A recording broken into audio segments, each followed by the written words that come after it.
Welcome to this tutorial on Bhastrika, also known as Bellows Breath.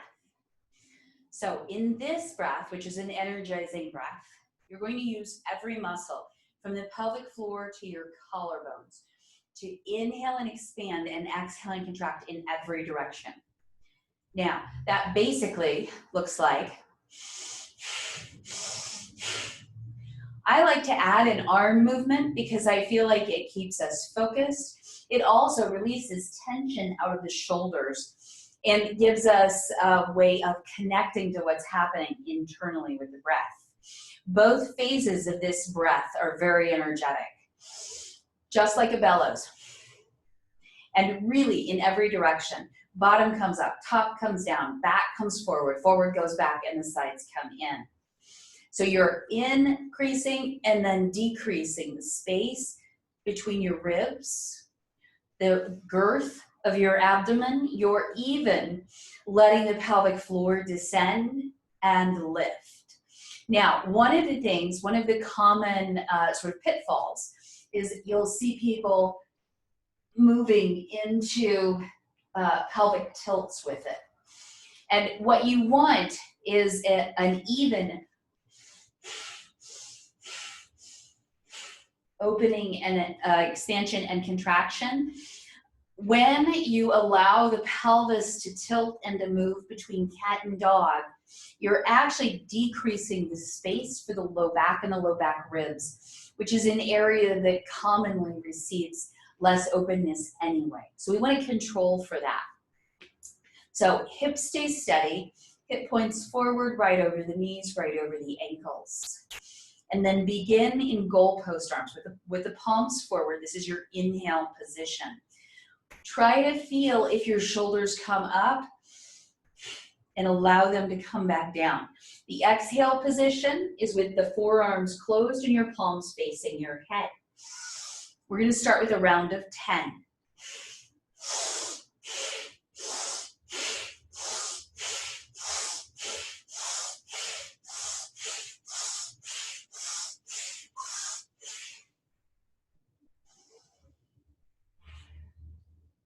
Now, this warms you up very rapidly.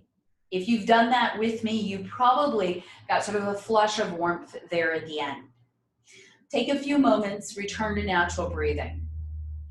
You want to start with 3 rounds of 10. You can work up to 3 rounds of 30. This isn't one where I would recommend going more than 3 rounds of 30. This is a very active breath. The cautions are roughly the same as for Kapalabhati. I wouldn't do this right before bed or very late in the day.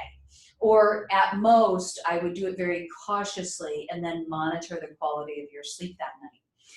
I do recommend this for the morning or anytime you need a pick-me-up, so maybe after lunch or during a long and arduous day. If you have uncontrolled high blood pressure, I would recommend to wait for this. Glaucoma, be careful. A history of stroke, be careful and consult a yoga teacher.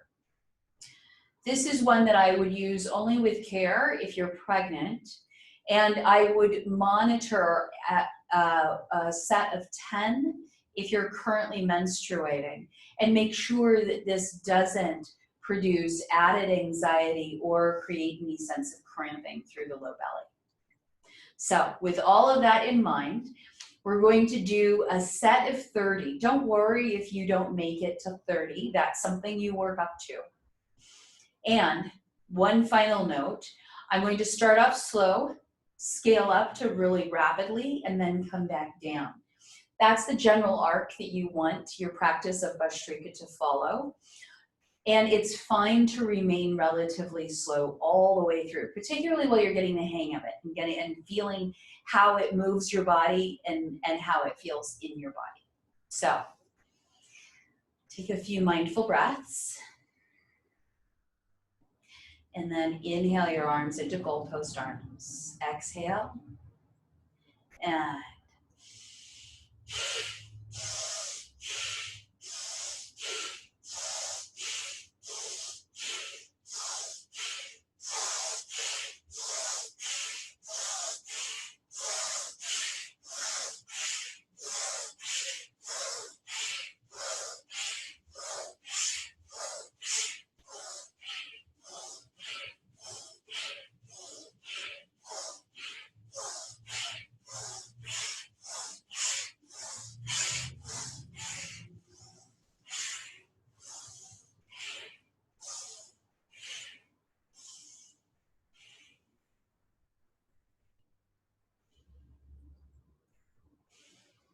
Bhastrika.